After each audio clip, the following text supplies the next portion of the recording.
Hi everyone, it's Queen Elizabeth here and welcome again to video number 4 on Elizabethan England. Now, if you remember video number 3, we started looking at the challenges, the problems that Elizabeth faced when she became Queen in 1558. Very well done. And I showed you this, and I showed you that little acronym there, ruffle. A ruff that the Elizabethan rich gentleman wore. Ruffle, religion, unmarried, female, France, legitimacy and economy or finance. They were the problems and challenges of Elizabeth in 1558. Now, video number 3, the last video, we looked at her being unmarried. We looked at the fact that she was a queen, female. We looked at the fact that some people thought she should not legally or lawfully or legitimately be queen. And we looked at the economy and finance. Hopefully you've got some notes on that from the previous video. Today, ladies and gentlemen, we are looking at possibly, you decide, in my opinion, but you don't have to agree with me, possibly the two biggest problems that Elizabeth faced in 1558, religion and France. After this video, then you make your decision. Do you agree that maybe religion or France was one of the biggest problems, or do you think it was something else? That's for you to think about. That's your judgment. I'll come back to that word later. So let's start with religion. Now then, religion.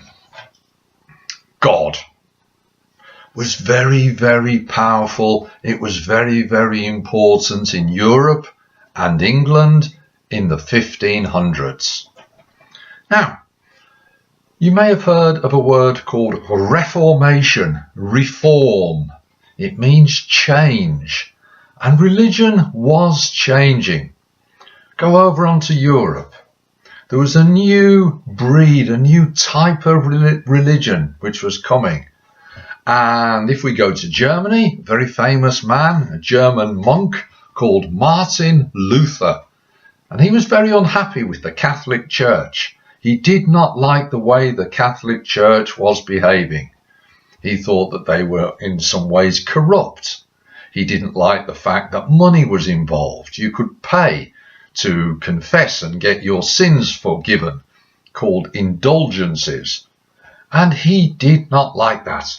And he got so angry, he marched up to a sort of church and nailed a long list of complaints, 95 of them, called the 95 Theses, complaints, protests about the Catholic Church. Think of that word protest. He was protesting. He was a Protestant.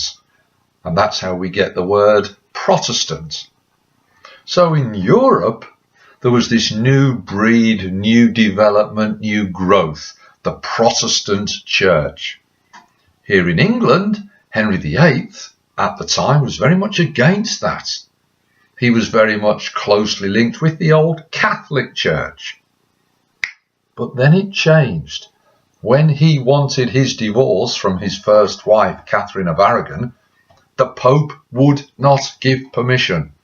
And that set a chain of events up, which meant that Henry VIII set up his own church, the Church of England, with himself as the head, so that he could get his divorce. But for Henry, it was mainly political. He wanted his divorce.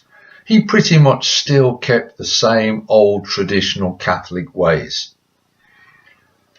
But when Henry died, he died with 3 children. The oldest was Mary, from his first wife, Catherine of Aragon. The second oldest was Elizabeth, from his second wife, Anne Boleyn.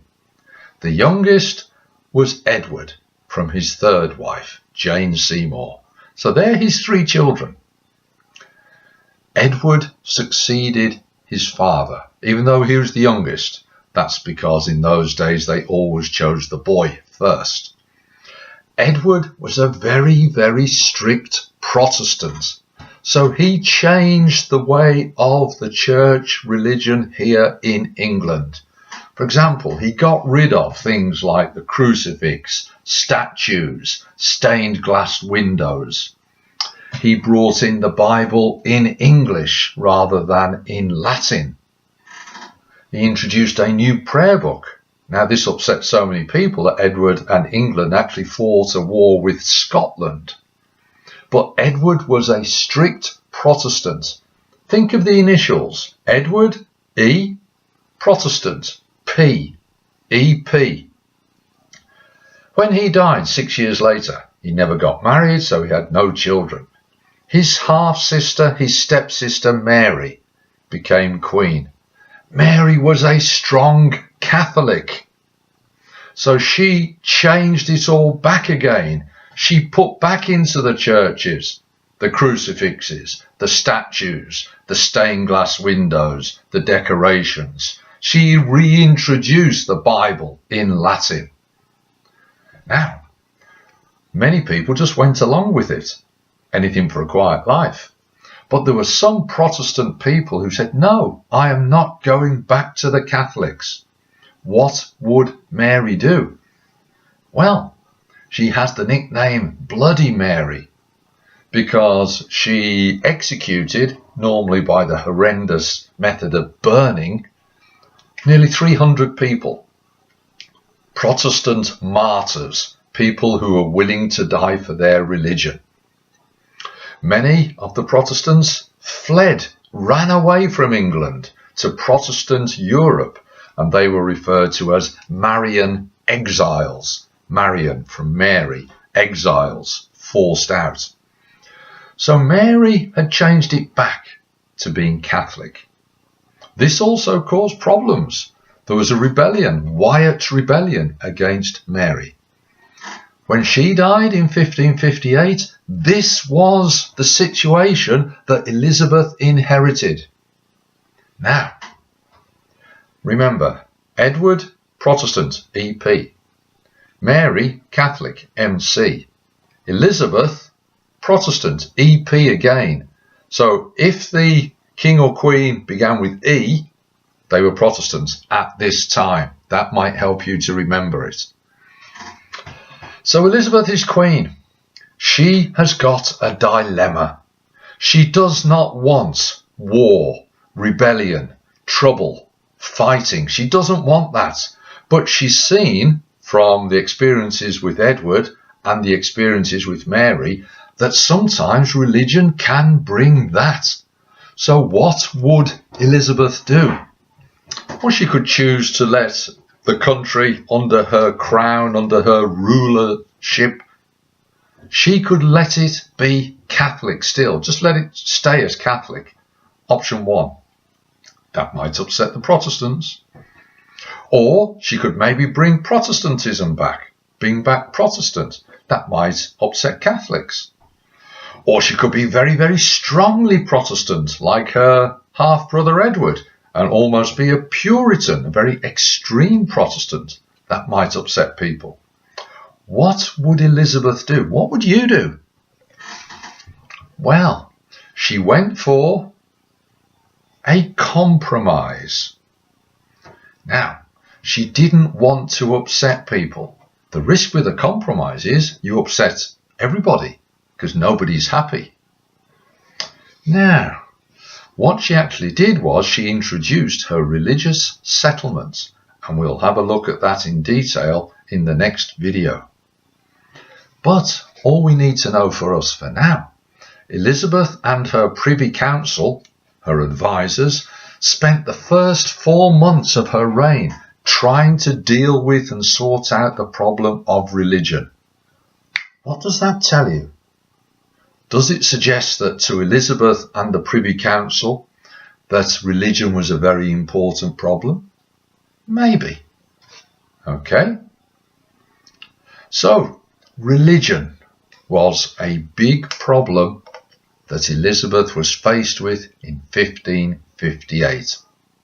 The solution? the answers, the settlement, next video. So that's religion. What about our final problem? Let's go back to our board. So now we've done religion, we've done unmarried, we've done female, we've done legitimacy, we've done economy. The only one left is France. Okay, Elizabeth, nous avons un problème. Oh, zut alors. Terrible French by me. Nous avons un problème. We have a problem. France was a problem for Elizabeth in 1558. Why? Well, let's have a listen. Her sister, her half-sister, Mary, had been married to Philip of Spain. Now, Mary had taken the decision that England was to fight a war with France. The war went badly. Number one, it was very expensive, and number two, England lost Calais, which was its last territory in France. Calais was a channel port, so now it's lost control of that. It possibly increased the risk or threat of invasion from France coming across the channel using Calais as a base. So Elizabeth, again, 1558, she's queen, she's got a decision to make. What should she do with France?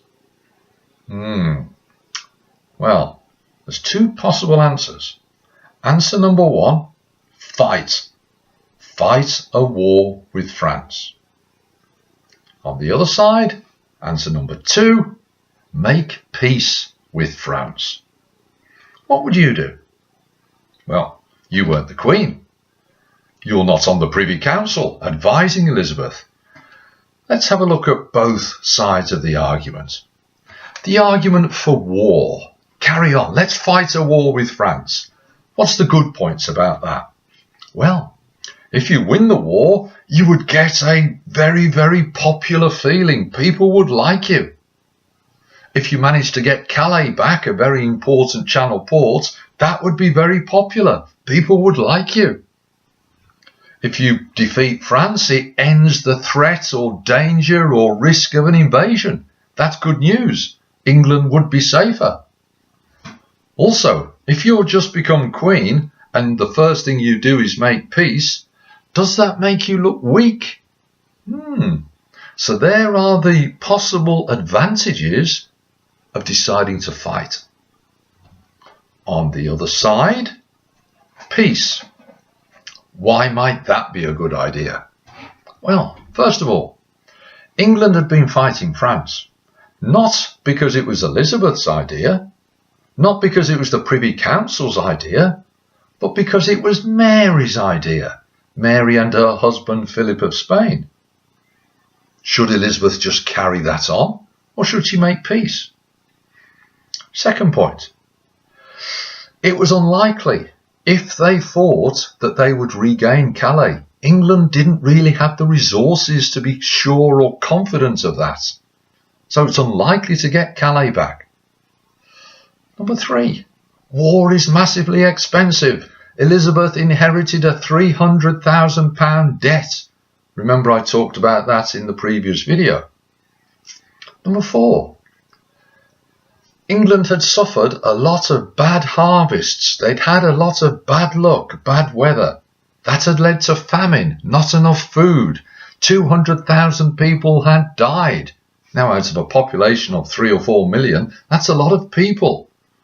The English people needed men, women, particularly men though, working on the farms.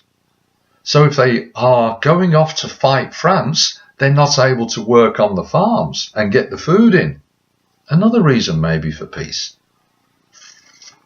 Also, start of the reign. If you fought a war and lost, would that look bad right at the start of the reign? And the final reason, if you made peace, you would save money. £300,000 debt. So there's two possible decisions there. What do you think Elizabeth did? Fight or peace? Fight or peace? Any ideas?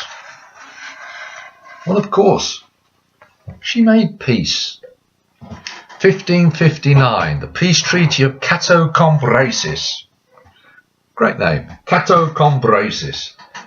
But even though she was making peace, and even though she still had problems with money, £300,000 debt, note, it's important, Elizabeth did spend £100,000 on guns, pikes, gunpowder. She had to take out loans to do it. Why would she do that? Well, maybe she thought the risk, the threat of an invasion, maybe she thought France was a big problem, just the same as she thought that religion was a big problem. So she did make peace. France was still a threat, but the threat was declining. Up in Scotland, the Protestants were becoming more and more popular. A man called John Knox leading Protestantism in Scotland. He asks for help to defeat, because the French have got troops up in Scotland. Elizabeth sends help. She sends ships. She sends troops. And the French army, the French soldiers leave Scotland. That reduces the risk of invasion from the north to England. So the risk, the threat of invasion was going down. 1562, France then entered a period of civil war. They are fighting in their own country between the Catholics and the Protestants that they called the Huguenots. So with the French fighting civil war, we see that therefore the risk of them fighting abroad has declined. So there we see the two big problems, religion and France. Now, in the exam, that first question, they might ask you, what were the two key features of Elizabeth's problems in 1558? This video and the previous one would help you with that. But sometimes they might ask you a judgment question, something like this. The threat of invasion, France, was Elizabeth's main problem when she became queen in 1558. How much do you agree with this? Your judgment. So it's saying, of these, of the ruffle, religion, unmarried, female, France, legitimacy, economy, they're saying that France was probably her biggest problem. Would you agree? Well, a good answer. You would look at France and explain why that was a problem. If I were doing it, I would also say, yes, that was a very, very severe problem. I'd also mention religion and say, look, that's also a problem, and explain why. And then I'll choose one of the other two and explain why they were a problem. But I would give my opinion, my judgment, that probably, yes, France or religion were the main problems facing Elizabeth, trying to establish her rule in 1558. So, we've looked at Elizabeth's problems. What I'm going to do in the next video is look at how she tried to solve this one, religion. I've already hinted in this video, she introduced something called the religious settlement. What was that? What was that all about? What happened? Did it solve the problems? You can't wait to find out. Hooray! The next video's on the way, so you won't have to wait long. Speak to you soon with Elizabeth's religious settlement. Way! All the best now. See you later.